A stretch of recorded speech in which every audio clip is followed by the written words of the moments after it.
Assalamualaikum warahmatullahi wabarakatuh. Kita kembali dengan podcast dan YouTube Ngopi Ngudut Ngotak. Sekali lagi kita tekankan bahwa kita bukan ustadz, bukan buya, bukan ceramah. Ya, sekali lagi kita tekankan, kita bukan buya, bukan ustadz, bukan agamawan. Tetapi kewajiban kita semua menelurkan ilmu kita, diterima atau tidak itu bukan urusan kita. Nabi Muhammad pun begitu juga menyampaikan nasihat kepada kita, diterima atau tidak ada masalah. Ya. Jadi inti kenapa kita harus sholat, kan setelah selesai sholat ada doa, Allahumma firli muslimin wa muslimat wal mu'minin wal mu'minat ala ya iminhum wal abwat. Disuruhnya kita untuk mendoakan sesama kaum muslimin, entah orang itu beribadah atau tidak, yang penting namanya muslim. Kita doakan bagi kawan-kawan yang belum sholat, entah perangai kita ini perangai 86, penipu, ya, mengejar kepsek, kepala dinas, mengejar kontraktor, maka sholat. Walau kita ini penjahat sekalipun, tunaikan sholat, karena di situ setelah selesai sholat kita selalu mendoakan sesama kaum muslimin. Kalau kita yang tidak sholat, kapan kita mendoakan yang lain? Itulah sekali lagi kita tekankan, ya. Nih, ini inspirasi pagi, bukan ceramah. Ini judulnya. Haruskah kita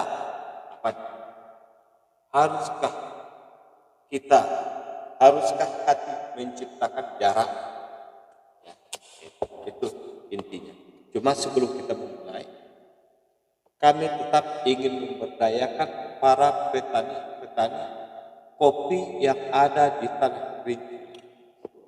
Entah itu dari kopi kita, entah dari kopi Raja Kopi, entah kopi dari Bang Non, entah kopi dari Bang Mulyadi, Volcano, entah itu dari Ardeni, entah itu dari Bapak Dasra, dan yang di daerah Kayu Aro. Yang penting kopi kebersamaan kita perlu mendidik masyarakat, ya. Jangan sampai masyarakat tidak mengetahui bagaimana kopi itu dibuat, ya. Jangan cuma sekedar memetik kopi. Jika bisa setiap rumah yang punya perkebunan kopi, petani kopi, misalnya mereka punya untuk 1 bulan biasanya mereka menghabiskan 3 kilo. Sisihkan yang petik-petik merah minimal kuning untuk kebutuhan pribadi kita. Caranya disangrai saja pakai kuali, kemudian digiling pakai blender. Ya, ini ciri khas kopi medium roast. Istilah aslinya medium roast, ya, medium roast. Ini istilah asli. Nih, bentuk kita begini, ya. Nih, ya. Nih. Nih. Mana? Ya. masih kelihatan klorofil, kan ada yang putih-putih agak kuning-kuningan juga tuh ya, itu klorofilnya itu yang ada seperti apa lebar-lebar daun-daun, itu klorofil itu, itulah yang membuat harum kopi, apalagi kopi arabica ya. Kopi arabica tuh sebaiknya disangrai, digoreng tuh agak coklat ya, coklat muda lebih enak, coklat tua bagus ya, agak hitam lebih bagus, terserah selera Anda. Kalau kopi kami seleranya begini nih, tetap berbutir ya, dia berbutir seperti pasir nih ya. Ini kita ambil nih ya, ciri khas kopi begini. Nah, nih ya, nih ya, ini ciri khas ini. Oke, nih ketika Anda gosok nih ya, masih terasa butiran, itulah kopi ya. Ini kita seduh kopi nih ya, ini kita memberi pengetahuan kepada masyarakat tentang kopi, penyeduhan kopi nih ya.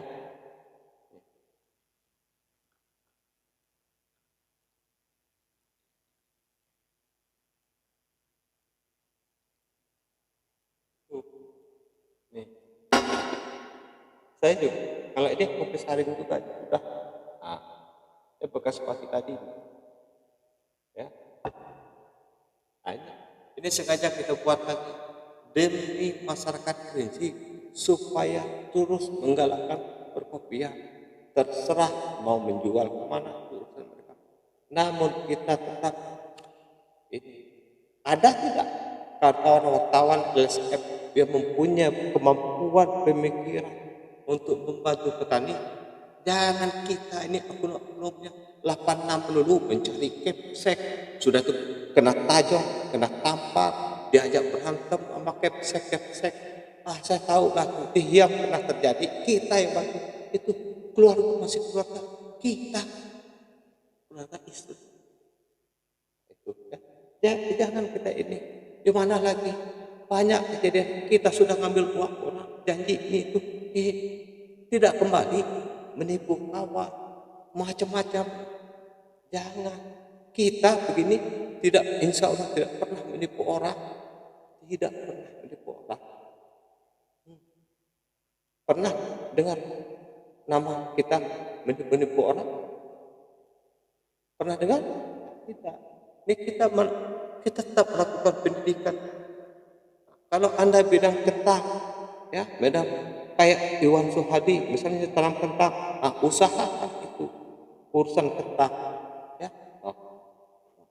Berdaya masyarakat itu kan kita BSDM tidak sekedar materi, tidak amal. Saya bilang kita ini, maaf ya, kita ini banyak menerima laporan dari kepala dinas, banyak oknum menyerang kepala dinas ya, minta paket cuma 1 atau 2, minta paket, tidak mau demo. Bukan kita tidak tahu, kita ini LSM di samping melapor kasus korupsi juga menerima pengaduan daripada kepala dinas, menerima pengaduan dari kepala sekolah, menerima pengaduan kepala desa. Kita terima semua. Karena apa? Kita ini kan lembaga swadaya masyarakat, harus adil dalam membantu masyarakat. Itu inti ya. Ini harus adil. Yang tersangka dugaan KKN, kita ini kalau jelas kita lapor. Ngapain pakai konfirmasi? Itu konfirmasi nyari-nyari duit buat gertak orang. Jangan, kalau ada lapor. Itu aja intinya. Begitu. Kalau mau jadi LSM yang mumpuni seperti itu. Nah, kalau tidak minta betul uangnya, tidak usah pakai keluar lagi. Tahulah kita ini ya, kaliber kita masih kita udah tahu. Cuma ada yang cara baik-baik dan halus. Begitu. Jangan kita perasin ya. Kita semua mohon maaf kepada yang terhormat kepala dinas, ya, kepala desa, kepala sekolah. Saya di LSF kemudian membuat podcast dan YouTube khusus menerima pengaduan baik itu dari dinas, SKPD, kontraktor maupun kepala desa, ya. Dan kita menerima pengaduan dari apapun, termasuk masalah kasus proyek. Apabila itu salah, memang harus dilapor. Ngapain lagi korban? Ya, tidak zamannya kok. Yang jelas kita ini, konsep kita, mana yang bermasalah kita lakukan. Siapapun itu, entah itu dinas, entah itu oknum-oknum LSM, entah itu oknum-oknum wartawan, kita mencari jalan tengah. Itulah prinsip LSM, jalan tengah. Kita minum dulu, ya. Nah, ini ya, nanti kita aduk.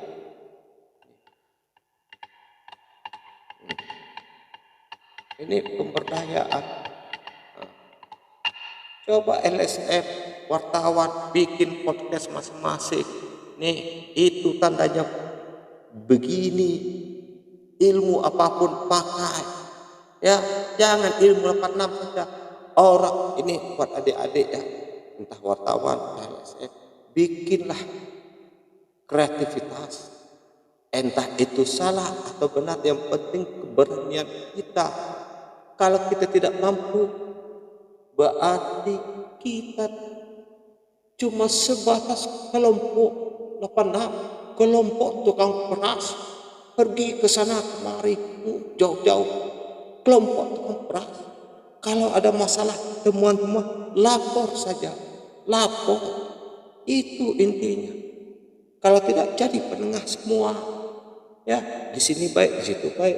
Jangan gini. Itu juga kita juga banyak dapat laporan dari masalah dari baik di dinas bagaimana.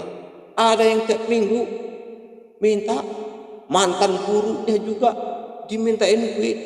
Nah, itu kan sudah parah itu namanya. Nah, tiap minggu minta duit, tiap minggu. Ya, alasan ke Jambi, ke Padang, kemana? Nah, kalau saya dengan Asri Rizal Kamiyah, biarlah untuk ongkos ke Moraimat beda. Asri Rizal Kamiyah itu toke kopi itu, toke kopi. Kita tahu kita nanti ini ya, pernah lihat itu. Nah, kita juga di Bendel Lima, coba lihat nih, berdarah dan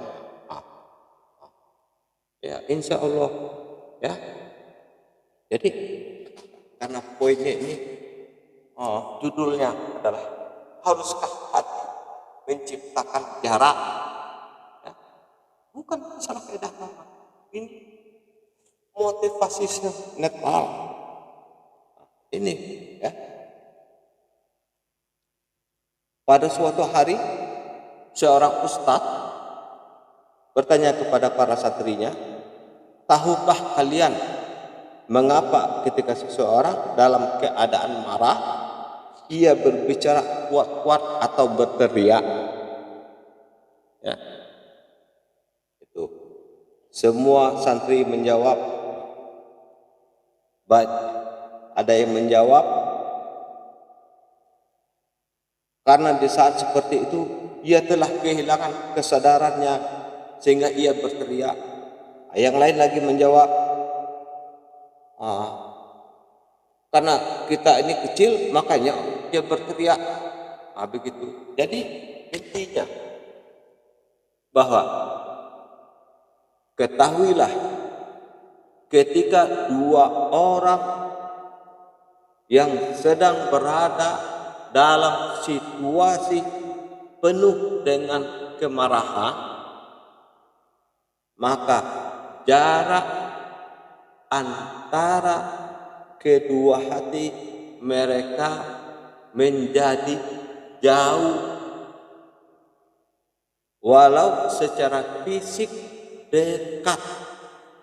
Karena itu, untuk mencapai jarak yang sedemikian jauh, mereka harus berteriak meskipun mereka ini dekat berhadapan. Karena hati menjauh ketika sedang marah. Coba kita perhatikan orang yang saling mencintai, berkata lemah lembut, halus, terbobok, ternina bobok kita. Seperti itu hidup, ya. Sebab itu, itulah intinya, ya.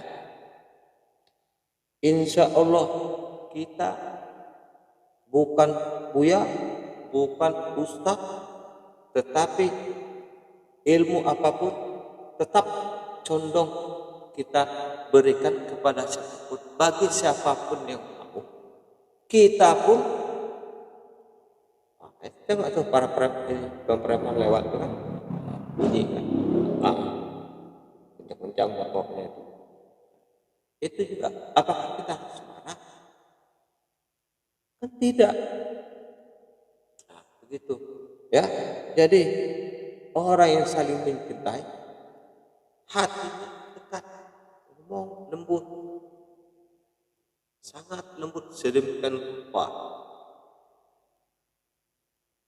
Nah, karena apa tadi? Orang yang saling mencintai, meskipun dia jauh di luar negeri sana, atau kami di ladang, tapi ketika mereka saling mencintai, itu hati begitu dekat. Jadi kenapa harus kita berjarak? Itulah jawaban sebetulnya, ya.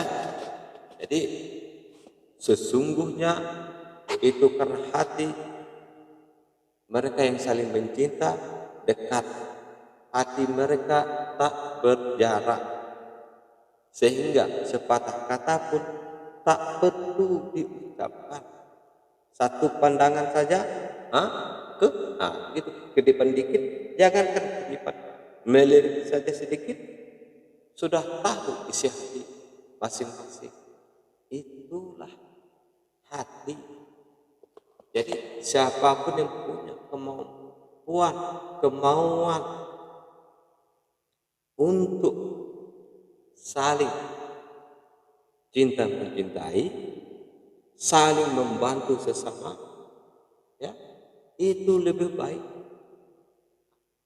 Kita lihat contoh Mas Salimin pagi-pagi datang beli kopi, kita dapat rezeki, tapi tidak satupun kita ini uangnya kita ambil pagi-pagi, ya, kita kasih bonus 2 bungkus pula yang sudah kita bungkus malam tadi yang secara langsung. Itulah kasih sayang sesama insan, sesama senior terutama, karena kami tahu pahit getirnya ketika kita berada di persikat LSM, ya. Begitu bagi orang yang tidak bergaul, bagi orang yang suka menipu kawan-kawannya, tentu hatinya berjarak. Habis duit demo lagi, habis duit demo lagi, habis duit demo lagi, cari cara. Bukan begitu caranya kita hidup, ya.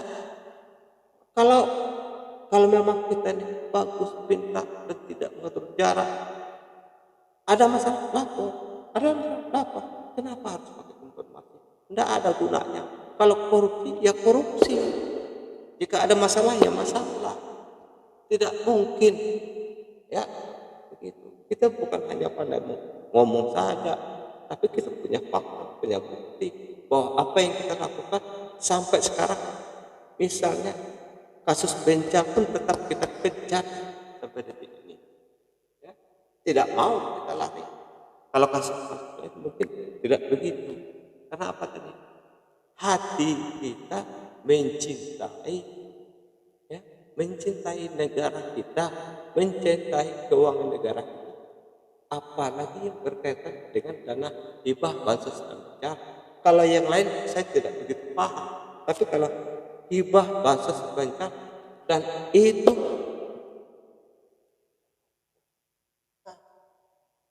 kita dapatkan di pengetahuan di KPK, kemudian di workshop, dana hibah bansos dan bencana itu harus Anda kejar. Begitu, ya. Wassalamualaikum warahmatullahi wabarakatuh.